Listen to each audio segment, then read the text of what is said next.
This is dralvin.com, the business of wisdom. World leaders and thinkers do come to chat. Happen to have the international best-selling author, Jimmy Moore. Today's book is Cholesterol Clarity, What the HDL is Wrong with My Numbers.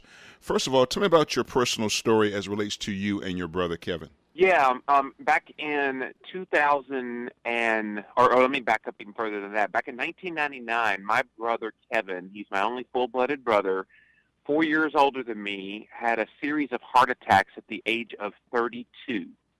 So within a span of a week, he had about 3 heart attacks happen to him. It devastated the whole family, obviously. He did not die at that time, but it really debilitated his heart to the point that he pretty much the rest of his days on this earth was not well. And he would try all the things that the cardiologist told him to do about how to eat and how to live and what drugs he needed to take and all this kind of thing. And in 2008, he died at the age of 41 of heart disease, diabetes, and morbid obesity. And he's kind of the heart and soul of Cholesterol Clarity now, because that was wrong. I mean, nobody's supposed to die at 41, and his death was totally preventable, Dr. Alvin. What ways in which his situation was preventable? Yeah, I think he was given really bad advice, and a lot of Americans are. They go to their doctor, and their doctor looks at their cholesterol panel, and they predicate treatment based on 1 or 2 numbers on that panel, your total cholesterol and your LDL cholesterol. And for my brother Kevin, you know, he had a high total cholesterol, high LDL cholesterol, and for the doctor, that meant he needed to go on a low-fat diet, lots of healthy whole grains, eat oatmeal and orange juice for breakfast, take a statin drug, all of these things that everybody seems to be doing, seems to be kind of the standard protocol when it comes to treating this, and yet it was the exact opposite thing of what he should have been doing. Had he been doing the things I talked about in Cholesterol Clarity, my brother would still be here today. What is cholesterol? Cholesterol is really not this evil substance. Everybody thinks, oh, cholesterol, you need the less of that in your body, the better. You know, if Jay Leno went out on the street and asked people, what's the ideal level of cholesterol, most people would probably say, well, 0. But what they don't realize is cholesterol is an essential element in every cell of your body. If you did not have any cholesterol in your body, you would die. And it is so essential in so many different aspects of how the body functions. When you get a cold, you need something to boost your immune system. Guess what? That's cholesterol. When you have inflammation in your body that is brought on by a poor diet, from stress, and a lot of different things can bring on inflammation, guess what comes to the rescue? It's cholesterol. So we've got to stop vilifying that cholesterol is a bad thing, and for sure, stop eating low cholesterol, fat-free, cholesterol-free types of foods, because those are not your enemy. They're actually your friend. So are you saying there is good cholesterol versus bad cholesterol, or that we need to maintain a certain level of cholesterol? Yeah, the whole moniker of good versus bad cholesterol, people probably have heard that, LDL being bad, HDL being good, but that's a little bit too simplistic. I know we tried in Cholesterol Clarity to keep things understandable, but it goes well beyond LDL bad, HDL good. LDL can actually be good as well, and we talk about this advanced test that you can have run. It's called an NMR lipoprofile test. It's run out of Raleigh, North Carolina, and basically any doctor in America can have it run. And it will show you the particle size breakdown. And this is key, Dr. Alvin. I want people to really hear this. LDL-C alone is not a bad thing. LDL-C on your cholesterol panel is nothing more than just an estimated calculated number based on this thing called the Friedewald equation. So it's not even precisely measured. The only way you can precisely measure your LDL particle count is with that NMR lipoprofile test. So ask for that test. It's sometimes referred to as the particle size test. Ask for it by name. Your doctor should be able to run it. He may push back on you a little bit and say, why do you want to have this run? But it is so critical to knowing exactly how you're doing in your heart health strategy. Tell me something about your personal story and your phenomenal weight loss program. Yeah, so back in 2003, I was a 400-plus pound man. I'm 6'3", so pretty tall. Hit it really well because nobody even realized I was over 400 pounds. I was on 3 prescription medications for high cholesterol, high blood pressure, breathing problems. I was a mess, Dr. Alvin, and I just totally didn't care at that time. But my mother-in-law did care. She gave me this book for Christmas that year. I know mother-in-laws are really good about giving diet books to their fat son-in-laws for Christmas. But I got Dr. Atkins' New Diet Revolution in Christmas of 2003, read the book between Christmas and New Year's and went, man, this guy is a quack. How do you eat more fat? How do you take away carbs? Isn't that where you get your energy? All of these kind of negative connotations that people have in their mind about high fat, low carb. But I said, what the heck? I'd tried all these low fat diets. They had failed me time and time again. Why not we give this a go? So on January 1st, 2004, I started on the Atkins diet, 20 grams of carbs to start. And within the first month, I lost 30 pounds, which sounds like a lot, but when you're 4'10", I was still 380, so I was still a really big boy. By the end of the second month, I lost another 40 pounds. By the end of 100 days, I'd lost 100 pounds, and I knew at that point there was something different about this quote-unquote diet. It really wasn't a diet at this point. It was becoming what would go on to become my lifestyle here almost a decade later. I still eat this way.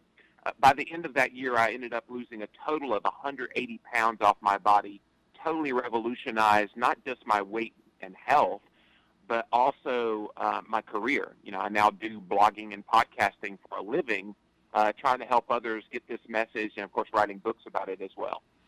Why is it important, according to chapter number 2, is to forget cholesterol? It's the inflammation. Yeah, I don't think enough people know what inflammation is.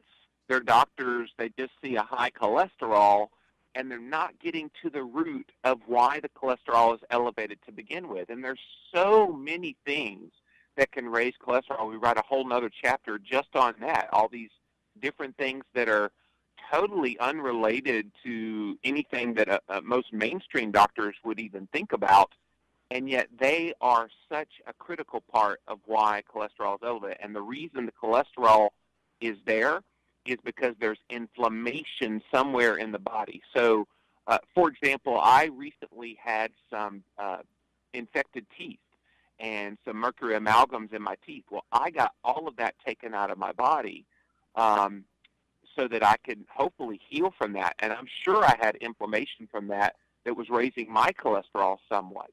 So inflammation, this is the way I like to give an analogy for inflammation. Inflammation is like a fire, okay? And cholesterol is like the firefighter.